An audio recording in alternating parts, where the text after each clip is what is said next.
கூகுளினுடைய 107வது எம்ப்ளாயியான சாடே மெங்டன் அப்படிங்கிறவர் mindfulness paste emotional intelligence கோர்ஸை Google எம்ப்ளாயிஸ்க்காக உருவாக்குறாரு. இதை நம்மளால் டைரெக்டாக எடுத்துக்க முடியலனாலும் இதிலிருந்து அவர் சொல்கிற 3 முக்கியமான கருத்துக்களை நம்ம எடுத்துக்கிட்டோம்னா அது நமக்கும் நம் வாழ்க்கைக்கும் ரொம்ப முக்கியத்துவமானதாக இருக்கும் அப்படின்னு நினச்சி இந்த விஷயத்தை நான் உங்களுக்கு ஷேர் பண்ணணும்னு நினைக்கிறேன். Welcome to behind books and நான் உங்கள் மகேஷ்குமார். நீங்கள் பார்த்துக்கிட்டு இருக்கிற இந்த series random content from the random books episode 47.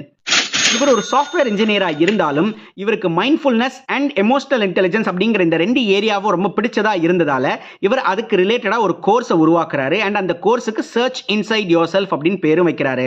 இதுக்கு கூகுள் எம்ப்ளாயீஸ் ரெஜிஸ்டர் பண்ணி அவங்க அந்த கோர்ஸ் அட்டென்ட் பண்ணணும் அப்படின்னாலே 6 மாதம் வெயிட் பண்ணணுமா.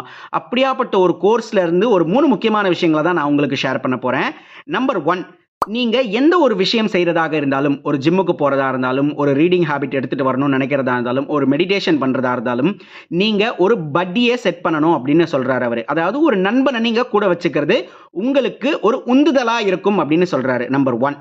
நம்பர் 2, எவ்வளோ உங்களால் பண்ண முடியுமோ அதிலிருந்து ஒரு ஸ்டெப் கீழே இறங்கி பண்ணுங்க. அதாவது ஒரு 5 நிமிஷம் உங்களால் மெடிடேட் பண்ண முடியும் அப்படின்னா 4 நிமிஷம் பண்ணுங்க போதுங்கிறாரு.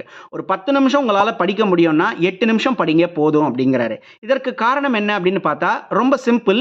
உங்களை நீங்கள் ஸ்ட்ரெஸ் பண்ணிக்க கூடாது, அப்பதான் அடுத்த நாள் நீங்கள் அதை செய்வீங்க அப்படின்னு சொல்றாரு. அண்ட் 3வது ரொம்ப முக்கியமாக என்ன சொல்றாருன்னா, உங்களால் இது எதுவுமே பண்ண முடியல அப்படின்னா மைண்ட்ஃபுல்னஸையும் எமோஷனல் இன்டெலிஜென்ஸையும் மேனேஜ் பண்ணுறதுக்கு ஒரே ஒரு லாங் டீப் பிரீத் எடுத்தா போதும் அப்படின்னு சொல்றாரு.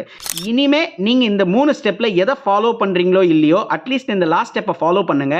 நீங்களும் உங்களோட எமோஷனல் இன்டெலிஜென்ஸை மேனேஜ் பண்ணுங்க, எஃபெக்டிவா உங்க லைஃபை ரன் பண்ணுங்க. Thank you so much.